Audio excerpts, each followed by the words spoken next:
الحياة شوقا إلى المولى أتاي أسلمت روحي للإله.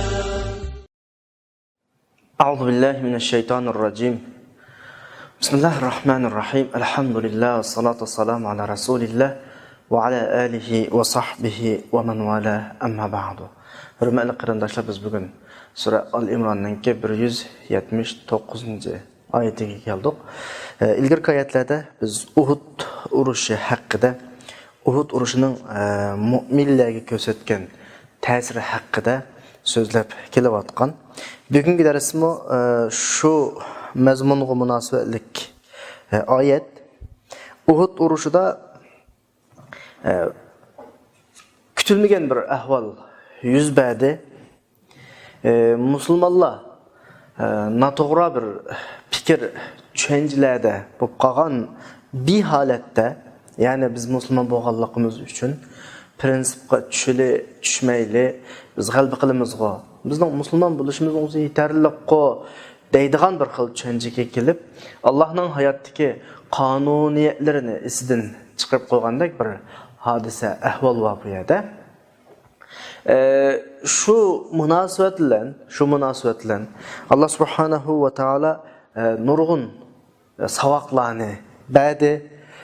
Ilgirki oyatlarda biz bularni bir qur deb takrorlab o'tgan bo'ldik. Muayyanlashtirdik nurg'un tajriba savoqlarni, Allohning hayotdagi qonuniyatlarini ilgirki oyatlarning mazmunlarini bayon qilish jarayonida biz buni deb o'tdik. Bugungi darsimiz shu xil shakldagi mu'minlarning kallasidagi tushunchaga qarata bir tushuncha berish haqidagi mazmun. Ya'ni kishi o'ylab qoladi, nima deb bu qadar ig'ir talofatlar, 70 odam shu vaqtdagi umumiy odam soniga nisbatan bak jo'nson.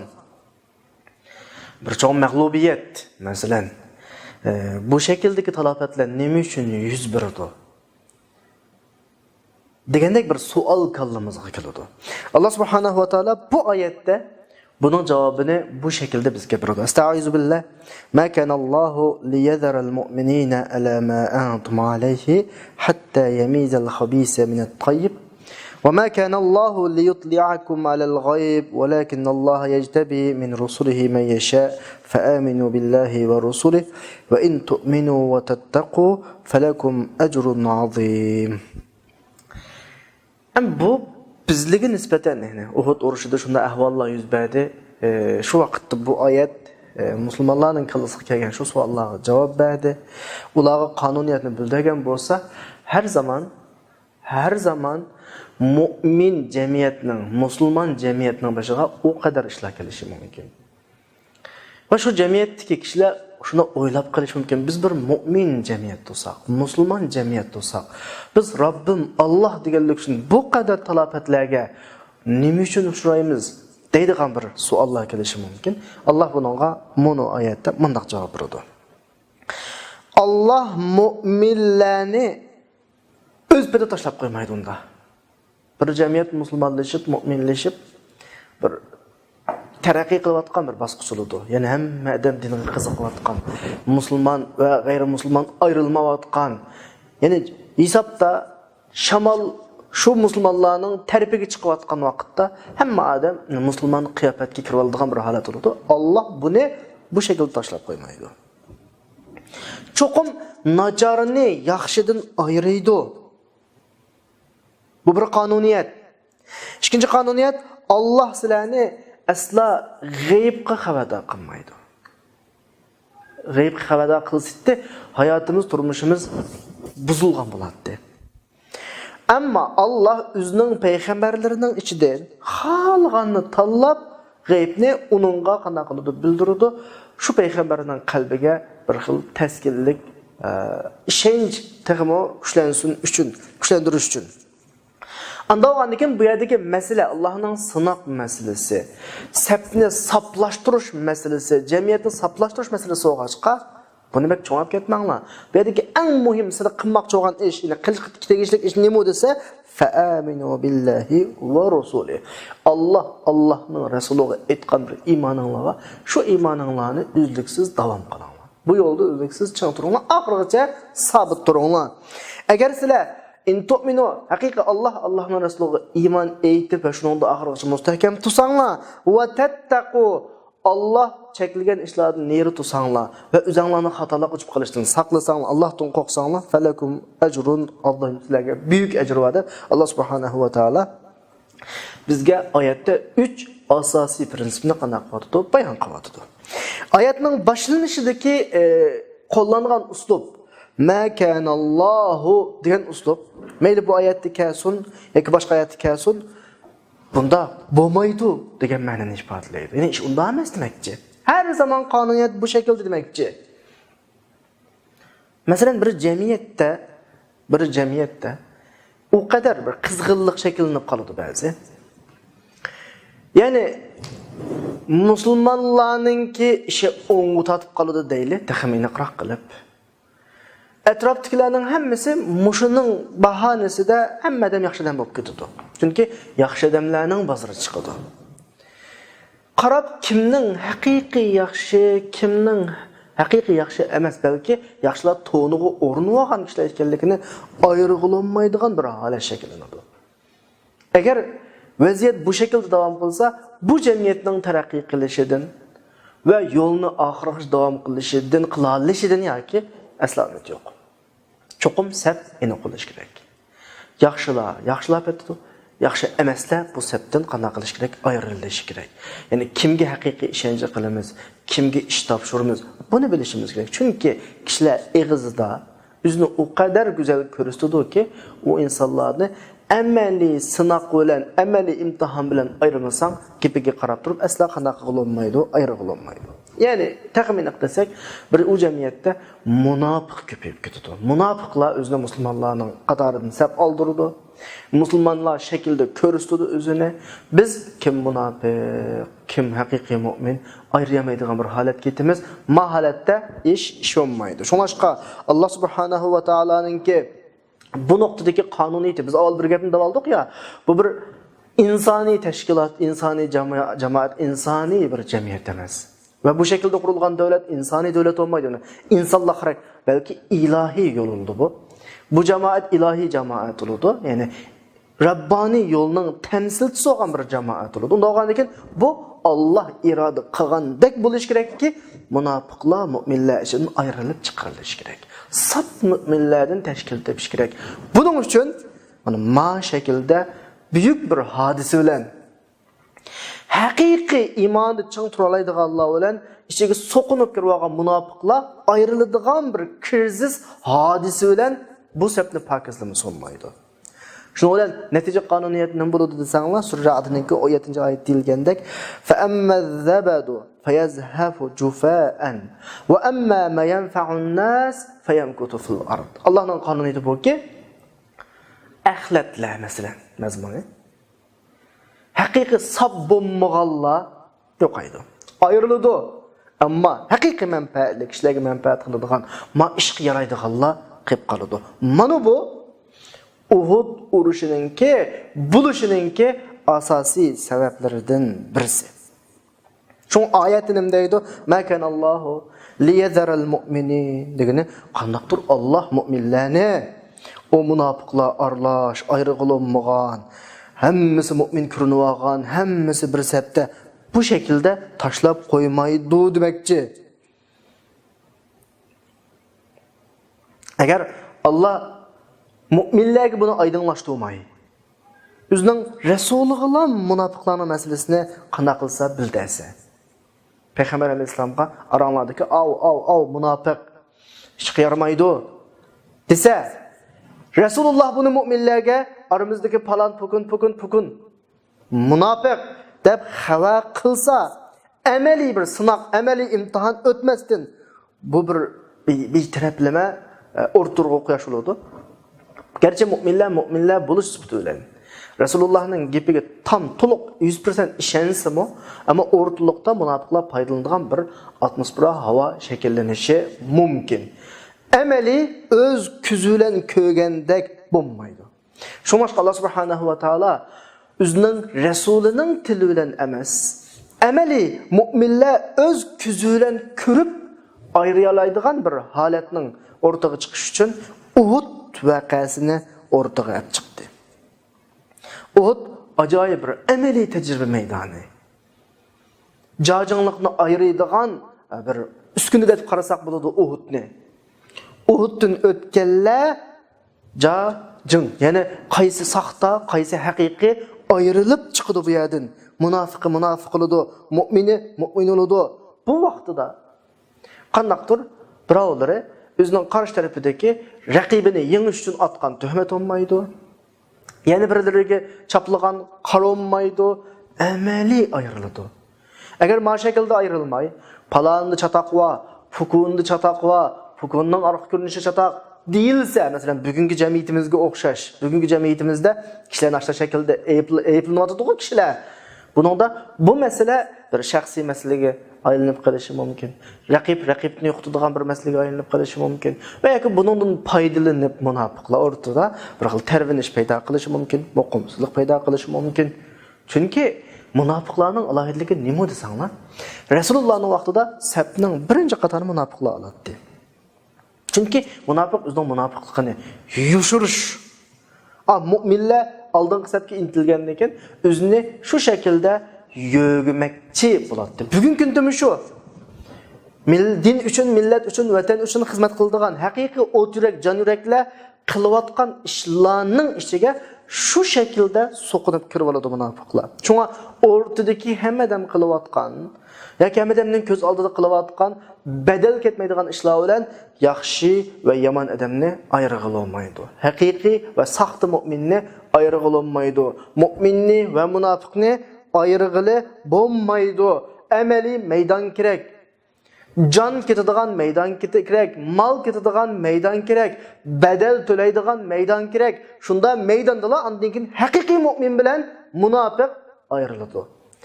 Eg'izidagi degan u gaplar u vaqtda o'tmay qoladi. Chunki u vaqtda amaliy isbotlanadigan o'rtada bir meydon bor.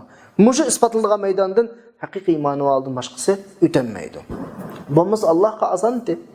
Surah Muhammad'da 30. ayette dedi ya Allah وَلَوْ نَشَاءَ لَأَرَيْنَاكَهُمْ فَلَعَرَفْتَهُمْ بِسِيمَاهُمْ وَلَتَعْرِفَنَّهُمْ فِي لَحْنِ الْقَوْلِ وَاللَّهُ يَعْلَمُ أَعْمَالَكُمْ. Agar xalqan bo'lsa, sizlarga ularni ko'rsatib qo'yatdik. Ularning ba'zi alomatlari, gap so'zlaridagi ba'zi gaplaridan bularni qana qilalayotgan, tunolayotgan. Chunki munofiqlarningki aniq alomatlari bo'ladi. Munofiqlarningki kipidilla bir meseleler çıkıdı. Kipinin tigidan bu dinga, bu milletge, bu vatanga hakiki künüdüğün nokta çıkmaydı. Bu din, bu millet, bu vatan üçün can köydürüp menvatkallarını miqidi külüp ular meskhir kılıdı. Ulağa erxil qarlan çaplaydı. Fırsat tapsılar qanda kılıdı, hücum kılıdı. Bularının hemmesi kürva kıldı munafiqlardan. Ama bu şekilde tunuşulan bunu biz kalbimizde his qıplam qapqaradigandan boshqaga o'tmaydi bu shaklda tunush. Biz shu mushun chataqva deb qalbimizda saqlab qola olamiz, o'rtaga chiqolmaymiz. Chunki o'rtada fitna paydo bo'ladi. Tarvinish paydo bo'ladi. Chunki u insonlar o'zini o qadar go'zal, o qadar ishlar bilan chiroyli ko'rsatishga ustiki, eng ixlosmand odam qiladigan ishlarni qiladi. Din üçün, millet üçün, vatan üçün oldingi saflardan urun olgan qiyofatga kirib oladi. Shunga boshqa bunda odamlarni ayirish uchun amaliy maydon kerak. Bu odamlarning ichki dunyosi tam boshqa. Sirtda bayatni deganimizdek oldingi safdan urun olgan bilan ichki dunyosi nima? Surah Mutaffifinninki 29-oyatdan 33-oyatgacha innallazina ajramu kanu minallazina amanu yadhakun. Bularning ichki dunyosida bizni masxir qiladi, mu'minlarni masxir qiladi. Va iza marru bihim yataghamazun. Ularning qashidan o'tsa, ularning gapi bo'lsa, yoki shura to'g'riliq gap chiqsa, bular miqida kulib, masxir qilib, ko'z qisishib, iymon qilishadi masalan. Va iza anqalabu ila ahlihim anqalabu fakihin. O'zining oilasiga qaytsa, mayli o'zining shaxsiy bekishlik oilasi balavoqalari bo'lsin yoki o'ziga tavak kishilarning qashi bo'lsin, shularning qashi qaytsa, nihoyat xushal bo'lib ularni masxir qilib oladi. O'zining masxir qilganligidan, zangli qilib olganligini o'zaro deyishib, faxr qilishadi. Bularni ko'rsa va idarahum qawlun haulayla dallun azg'un, yo'ldan chiqqan, yo'l topolmagan deb ayblashadi. Halbuki ve ma ursilu alayhim hafizin ki ular bularning muhofazachisi emasdi. O'zining ishini joyida qilsa bo'ladi. Demak, manda munofiq, manda kuffarlarning ichki dunyosi bu. Ichki dunyosi bu. Sirtqi dunyosi u oldingi sapdan o'rin olgan avangardlarda ko'ringani bilan ichki dunyosi boshqa. Egizdan chiqib olgandan, ularning egizdan chiqayotganidan ularning qanday odam ekanligini bilib ola olmaymiz. Egizdan chiqmag'ini, o egizdan chiqqandan texmo katta, texmo cho'ng. Ularning abdi bashirisi. Shuningga bularning tam qilayotgan bu qilmishiningki aksi shaklda qiyomatda bulg'i jazo beriladi-ki, "Falyawmallazina amanu minal kuffari yadhakun 'alal araiki yanzurun hal suwibal kuffaru ma kanu yaf'alun." Qiyomat kunisi mu'minlar ularni masxir qilib kulishadi. Mu'minlar o'zining o'rinlarida, ularga rastlangan o'rinlarda qarab turadi. Shu vaqtida ular shunda bir javob keladi-ki, savol keladi-ki, Alloh mu'minlardan shunda bir savolni so'raydi-ki, "Hal suwibal kuffaru ma kanu yaf'alun." Qani biz munofiq kuffarlarga jazo berildikmi? Bular sizlarni masxir qilganti. Tabiiyki shu vaqtda bizning beradigan javobimiz nima bo'ladi? Na'am ya robbil alamin. Shunda bular o'ziga qilgan qilmishlariga loyiq shaklda qanday qilindi, eng mukammal shaklda jazolandi bular deb javob. Bularningki mu'minlarni, mu'min sepini masxir qilishib, bu sepga hujum qilishlari vaqtliq masala, dunyoviy masala. Chunki dunyodagi eng oxirgi g'alaba yana mu'minlarga tava bo'ladi. Ammo oxiratdagi masxira asla tugamaydi. Oxiratdagi ularga qarab kulishlarimiz inshaalloh mangu qanday qiladi? Davom qiladi. Men foydalanadigan kim o? Mu'minlar bo'ladi. Endi o'zimizning gapiga qaytsak, ashta bir tal munofiqnimi mu'minlar sepida, mu'minlarning shakliga kirib olib, yashagan holatda tashlab qo'yilsa, masala qiyinlashib ketadi. Mu'minlarningki eng oxirgi g'alaba yo'li dal mush bir munofiq tufaylidan kechikib ketishi yoki mag'lub bo'lishi mumkin. Shuningga Rasul Muhammadning bayatini o'qigan oyatimizda Alloh agar xohlasak sen ko'z tutib qo'ydik. Sen ularni dunyolayting deydi. Alloh payg'ambar alayhisolamga dabirplam kifoya qilmadi. Uhud urushiga o'xshash ashta amaliy krizislar, amaliy qo'rqinchli maydonlar, jon beradigan, mol beradigan, hayotini taqdim qiladigan bir sorun maydonlar hozirlandi. Dal mushada, mush amaliy maydonda kim munofiq, kim rostchil, kim haqiqiy mu'min, kim saxtkar, mu'minlarning qatoriga kirib olgan shaxs bu qanday qildi ayrildi. Shunga qarindoshlar har doim deymiz. Bizdagi aytgan iymonning hammasi nazariya. Taki şu nazariya ameliyatdan o'tganga qadar. Bir misal alay. Masalani taxam tushundirish uchun biz odatda bir to'xtam hujjatlarni yoki bir material dosyalarni hazırlaymiz. En oxirgi imzo tamg'u qo'yilmasa o'tmaydi. Mashta tushunsak bo'ladi. Biz Allohni Razzoq deb ishondik. Nazariya. Amaliy hayotimizda o kadar bir qiyinchiliklarga keldikki, uningga bardoshlik berolmay, Allohning Razzoq sifatiga aytgan iymonimiz o'zining ta'sirini ko'rsatmay, harom yeyishga qadam oldik. Boshqalarning haqqiga tajovuz qildik. Yo'q, Alloh menga rizq beradi deydigan bir ideya shu vaqtda o'zining kuchini ko'rsatmadi. Bizning aytgan iymonimiz amaliy iymon bo'lmay qoldi. Tamg'isiz, imzosiz iymon bo'lib qoldi. Biz shunday iymon etdikki, qiyomatda tirilish bor. Allah yo'lda kurash qilgan mujohidlarga jannat bor.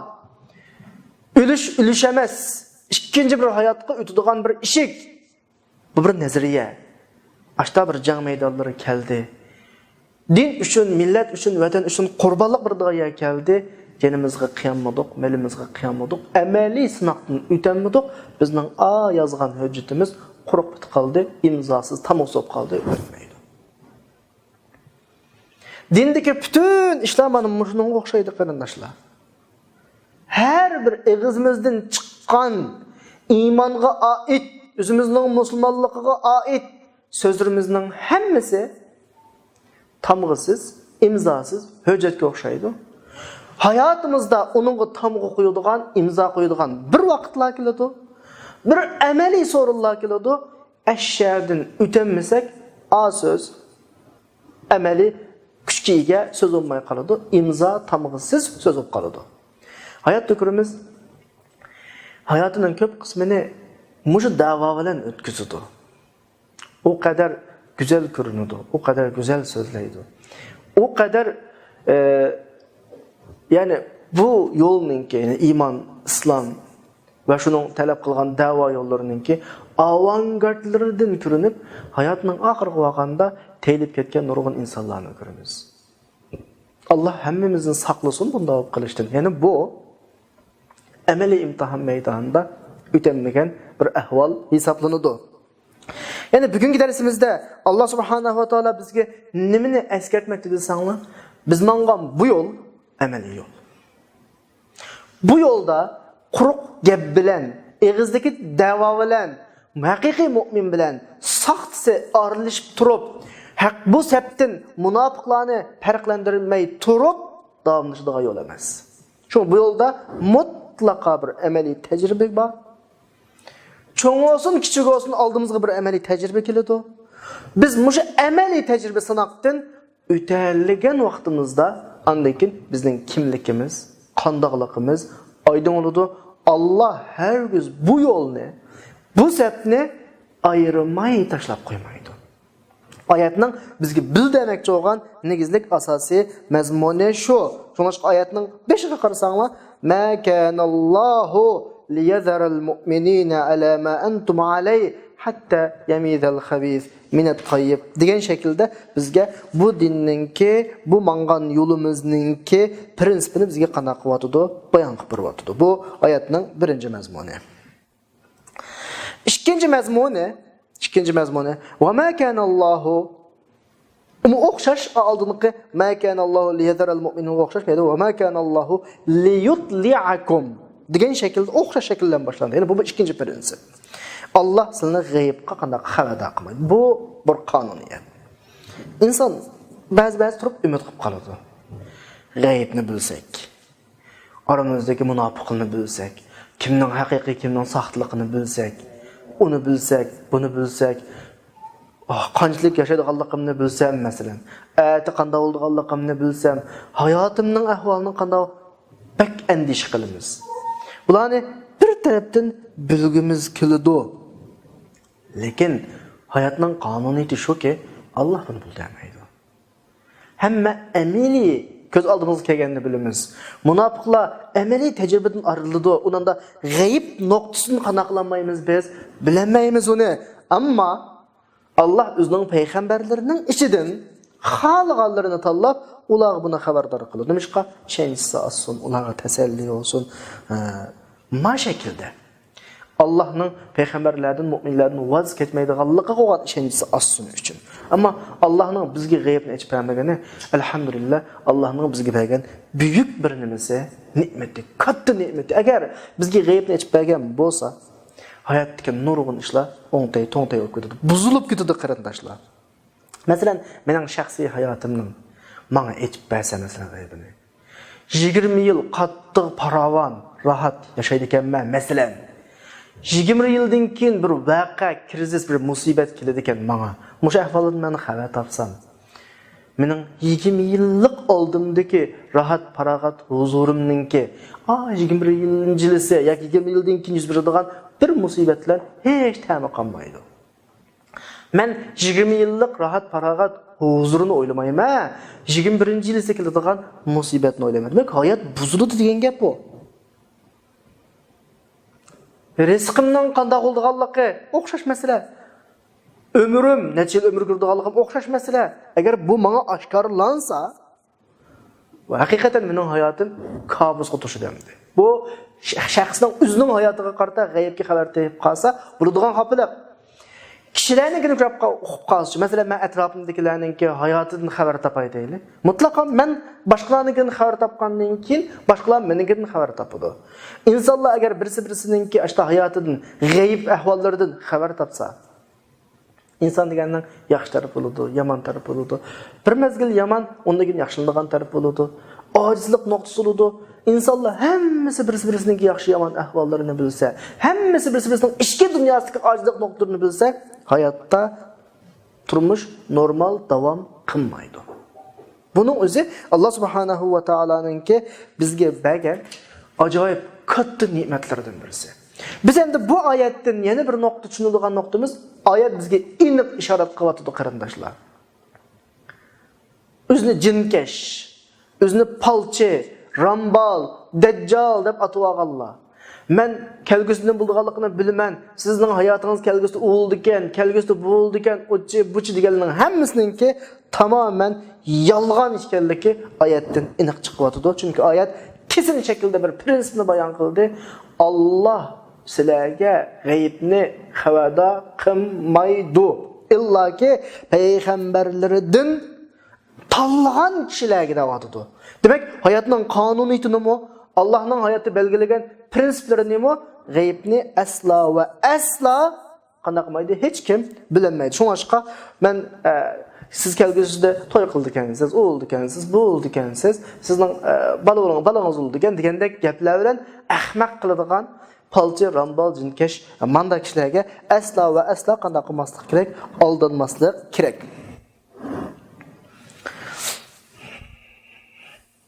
Deganimizdek g'ayb faqat va faqat bir qism payg'ambarlarga shu payg'ambarlarning irodasini texmi chingitish uchun va mo'jiza shaklda qanday qilib ichilib beriladi. Bu alohida mo'jiza ahvol. Buni biz normal hayotda qanday qilmaymiz, tatbiq qilmaymiz yoki qiyos qilmaymiz. Ondan keyin g'ayb masalasida biroz to'xtalish to'g'ri keldi. G'ayb degan zodi nima? Bu yerdagi g'ayb qanday g'ayb? Biz tushunib olgan g'ayb tushunchasi mushu oyatda tilgangan g'ayb tushunchasiga udul kelamdi, yo'qmi? Bu haqda biroz qanday qilamiz, to'xtalamiz qarindoshlar. Am bizning g'aybga qarata tunishimizga asosan g'aybni ikkiga bo'lishga bo'ladi. Birisi mutlaq g'ayb, ya'ni birisi nisbiy g'ayb. Mutlaq g'ayb degan nima desa, Allohdan boshqa har qanday bir maxluqqa yushun maxfi bo'lgan ish mutlaq g'ayb bo'ladi. Oyat tilini ma shakldagi g'ayb. Ammo biz qalbimizda g'ayb deb tushunib oladigan amaliyotda g'ayb emas, g'ayblar, nisbiy g'ayblar. Masalan deyli, mening pul qopchiqim yo'qolib ketdi. Men uni kim o'g'irladi? Hozir o pulim nada? Uqmayman. Nada o'g'irlab uqmayman. Buni biz g'ayb deb tushunib olamiz ba'zi vaqtda. Ammo uni o'g'irlagan odam biladi uni. Hozir pulning nada ekanligini shu o'g'irlagan kishi biladi, o'g'ir biladi. Qachon o'g'irlaganligini u obdan biladi. Bu g'ayb emas. Şunlaşqalıqı g'ayb emas narsani g'ayb deb tushunib olib, ba'zi vaqtda qanday qilib qo'yamiz, aralashtirib. Undan boshqa dunyoda bayqilayotgan ba'zi ijodiyat bayqalmalar bor. Bular mutlaq g'ayb emas. U faqat koinotning sirlari deb atsak bo'ladi. Koinotning sirlari Alloh subhanahu va taolo koinotda nurg'un sirlarni qo'ygan. Bu sirlar vaqti kelgan vaqtida İnsanların ko'rsatgan tirishchanligiga asosan ba'zida hech qanday qilmasin, masalan, Alloh subhanahu va taolo buni echib turadi. Masalan, dunyoning bir qonuniyati bor. Mayli mu'min bo'lsin, mayli kofir bo'lsin, g'ayri mu'min bo'lsin, shu qonuniyatni o'ziga tatbiqlasa, natijasi keladigan bir qonuniyat. Ya'ni koinotda bir sirlar bor. Osmon sirlar bilan to'shqan, dengiz sirlar bilan to'shqan, dunyo sirlar bilan to'shqan. Inson izdansa, tadqiq qilsa, shug'ullansa, bu sirlar bir-birlab ochiladi. Birisi aningga ochiladi, birisi maningga. Buningda mu'min kofirning hech farqi yo'q. Mu'min tadqiqot bilan shug'ullansa, Alloh uningga mukofot bersin, uningga ochib beradi. Mu'min emas kofirdan birisi tadqiqot bilan shug'ullansa, Alloh uningga mukofot 100sidan buni qana qilib beradi, ochib beradi. Bu ochilgan sirlar, masalan, sahobaning vaqtida ochilmagan sirlar undan keyin ochildi. Ondan keyin açılmagan sırlar ondan keyin açıldı. Günümüzde her günü degudek alemning sirlari qanday qoldi, açılıvatıdı. Bular g'ayb emas. Bunu faqat Allah yushirib qo'ygan. Vaqti kelganda bir-birlab açıladigan sirlar. Bugun zaman eng taraqqiy qilib vayığı yüksek pəlləge yetdi deb qarab atqan bugündimi echilmagan kurming sirlar bo'lishi mumkin va kelgusi 100 yildan keyin 200 yildan keyin echiladigan sirlar bo'lishi mumkin. Biz bularni sir deb tushunishimiz kerak, g'ayb deb emas. Oyatdagi g'ayb bu emas. İnsonga echiladigan nima emas, g'ayb emas. Bir misol oddiy masalani texam oydinlashtirsak, bir o'qituvchi imtihonda o'quvchiga nurg'un sirlarni, savollarni, masalan, nurg'un matematikalik yechimlarni savol qilib beradi. O'quvchi uni ya shishalaydi, ya shishamaydi. Masalan, mushunga o'xshash bir masala, ammo hayotdagi echilayotgan bayat misol qilayotgan sirlar mushunga o'xshagan masala. Bu o'quvchiga sir olgan bilan u savolni yozgan o'qituvchiga nisbatan sir emas u. İnsan bu sir emas. Hayotdagi qonuniyatning sirlarimi shunga o'xshaydi. Bu faqat vaqt kelsa, navbati kelsa, uning bir sabab natijalari bo'ladi. Kim bo'lishini qat'iy nazar shu sabab natijalarini qilsa, o'rtaga chiqadigan sirlar. Bular g'ayb emas. Haqiqiy g'ayb, ma oyat tilg'anayotgan Allah hech kimga qanday qilmaydigan, oydinlashtirmaydigan, xabar bermaydigan g'ayb qanday g'ayb desanglar, an mutlaq g'ayb bo'ladi. Hech kim uqmaydi. Buni Allah o'zining ma'lum payg'ambarlaridan boshqa hech kimdan xabar qilmaydi. Shunga surujinda bir oyat va alimul g'ayb fala yuzhiru ala g'aybihi ahada illa man irtada min rasul. Dunyoning g'ayblarini Allah subhanahu va taolo hech kimga oshkorlamaydi, illaki payg'ambarlardan tanlaganlarga deydi. Ma'o haqiqiy g'ayb. Allah oshkorlamaydigan g'ayb ma'o. Ammo bir mezgil yushurun, undan keyin ma'lum vaqtdan keyin o'rtaga chiqqan ishlar bu nima emas, g'ayb emas.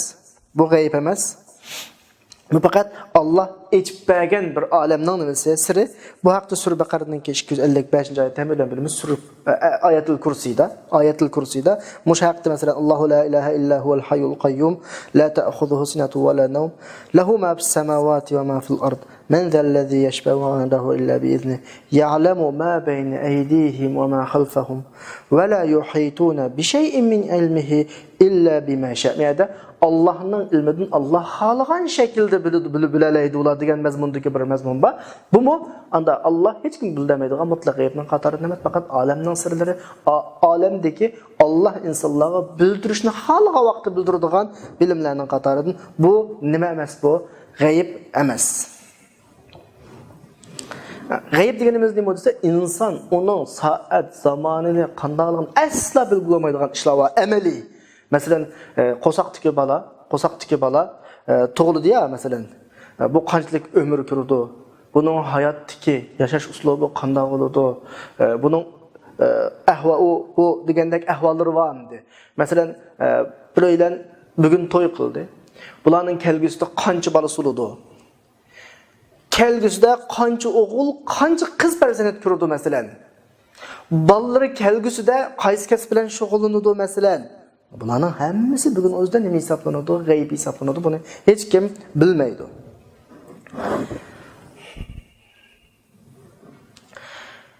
Andas oyatni davom qilaylik. Alloh subhanahu va taolo ikki prinsipni, hayot prinsipini ikkini bayon qilib qo'ygan ekan. Birinchisi deganimizdek, cho'qim bu sab ayrilish uchun amaliy tajriba maydoni, tajribadan, krizislardan birisi keladi. Buningda haqiqiy mu'min bilan munofiqlar ayriladi. Bu mutlaqo bo'ladi. Bu bir qoida prinsip.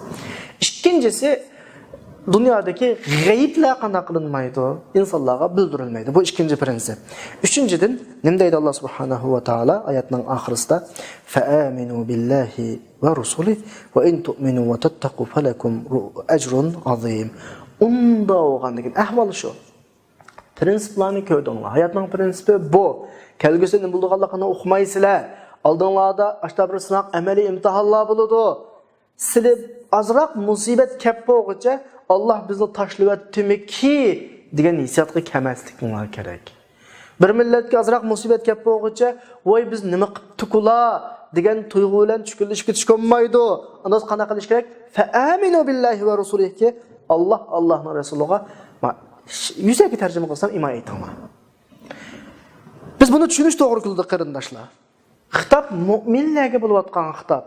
Bizlarga bo'layotgan xitob. Biz iymon etgan kishilar Qur'on bizlarga xitob qilib turib iymon etinglar deyotdi. Bu nimaning ifodasi? iman etgan odamni iman et deyish normal. Agar uni iman etishga buyuribdi deb tushunsak, bir tushunish biroz qiyin keladi bizga. Ammo bu yerga nima onda o'z masala desa, buni o'xshash oyatlar boshqa yerdan borchu. Sura Niso'ningki 136-oyatda ya ayyuhallazina aminu ey iman etganlar, iman eting deganda ifodalar bor. Bu xil ifodalar qanday ifodalar? Biz mu'min bo'lsak, biz xitob qilinayotgan kishilar, mu'min iman etib buloqliq. Bu oyat nima uchun mu'minlardan iman etishni talab qiladi desa, bunda deganlikning ma'nosi bu yo'lda izchil mengishni talab qilish. Aytgan shu imoningda mustahkam tur oxirigacha. Sen ahvol kallanga ta'sir qilmasin, u degan bir sinoq, imtihon. Kelgusidagi masalaning qanday bo'lganligini sen o'qimaysan. Chunki g'aybni hech kimga oshkorlamaydi. Unda bo'lgandan keyin sen bir mu'min bo'lib sifating bilan nima ish qilsa desa, bu yo'lda mustahkam tursa. Vaqt mush shaklda o'tadi. O'tgan zamonda qanday iymonda turgan bo'lsang, bugun shunda iymonda tursa va kelgusida shunda iymonda tursa, nimish yuz berishdan qat'iy nazar sen butun hayotingni iymon İslam ma şekilde to'ldirsa. Sen zamanın mush şekilde to'ludi. Ya'ni o'tmishingmi iymon bilan bo'ladi, hoziringmi iymon bilan bo'ladi, kelgusingmi iymon bilan bo'ladi. Agar va in tu'minu agar ashta qilsang, ey mu'minlar, agar ashta qilsanglar, oxirigacha bu yo'lda mustahkam tura olsanglar va tattaqu saqlanishga tegishli ishlardan saqlana olsanglar, Allohni qo'rqsanglar, ya'ni sizlarga büyük bir ecr va'da oldi. Büyük ecr var. Bunun o'xshagan mazmunlar boshqa oyatlarda ham tilg'ilinadi. Faman ittaba'a hudaya. Mening yo'lamga ergashganlar, fala yadillu va la yashqa. Azmaydi, yo'ldan chiqib ketmaydi va baxtsiz bo'lmaydi, shaqiy bo'lmaydi. Va man a'rada an zikri fa inna lahu ma'ishatan danka va nahshuruhu yawmal qiyamati a'ma. Vaqt masalasi bu masala. Vaqtlik musibatlar, vaqtlik imtihon sinoqlar bizni tovlish kerakki, bo'shashmaslik kerak. Bu yo'ldan chekinmaslik kerak. Chunki kelgusini bilishni sen o'qimaysan. Bu g'ayb masala. Alloh uni sizlarga bildirmaydi. Mana bu bugungi darsimizdagi asosiy mazmun. Ya'ni hayot bir imtihon hayoti. Hayot imtihon bo'lgandek, hayotning ichidagi krizislar, yuz bergan hodisa voqealarning hammasi imtihon. Ayatni bildirganda o'qimaymiz. Bugun bu kichkina imtihon sinoqlarda bo'shashib, o'zimizning yo'ldan taysak, iymonimizda ojizlashsak, bizning ko'radigan yaxshi kunimiz bo'lmaydi. Aksicha, agar biz iymonimizni ching tutsak, oxirigacha mush yo'lda mustahkam tura olsak, Allohning buyuk ajriga erishimiz. Alloh subhanahu va taolo hammamizni bu yo'lda oxirigacha mustahkam turadigan kishilarning qatoridan qilsin. Yo'lning o'ttirida bizni teyildirib atmasin.